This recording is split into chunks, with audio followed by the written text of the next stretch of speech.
या न्यूज बुलेटिनचे सहप्रायोजक आहेत गोकुळ. वासुदेव आला हो वासुदेव आला, सकाळच्या पारी हरिनाम बोला, या गाण्याचे शब्द कानावर पडताच कुतूहलानं नागरिक आपल्या घराबाहेर येतात. डोक्यावर मोर पिसांची टोपी, हातामध्ये टाळ चिपळी घेऊन हे वासुदेव पेठवडगावच्या गल्ली बोळामध्ये दिसू लागतात.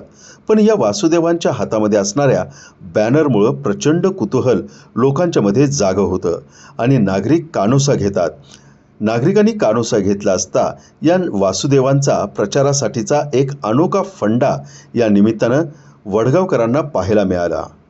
त्याचं झालं असं की सध्या पेठवडगाव नगरपंचायतीच्या प्रचाराला वेग आला आहे. या ठिकाणी यादव गट व सालपे गटामध्ये मोठी चुरस पाहायला मिळत आहे.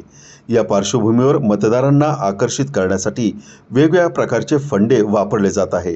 त्यातूनच पेठवडगावमध्ये राहणारे वासुदेव समाजाच्या काही लोकांनी यादव गटाचा प्रचार करण्यासाठी आणि लोकांच्यापर्यंत आपल्या उमेदवाराला पोहोचवण्यासाठी अगदी भल्या पहाटेच ही मोहीम हाती घेतली. डोक्यावर वासुदेवाची टोपी, हातात टाळ आणि प्रचाराचा फलक घेऊन त्यांनी गल्ली आणि गल्ली पिंजून काढायला सुरुवात केली.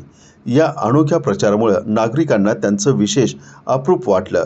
अलीकडच्या काळामध्ये सोशल मीडियाच्या प्रचारापेक्षा लोककलेतून केलेला हा प्रचार लोकांना चांगलाच भावल्याचं दिसून येत आहे.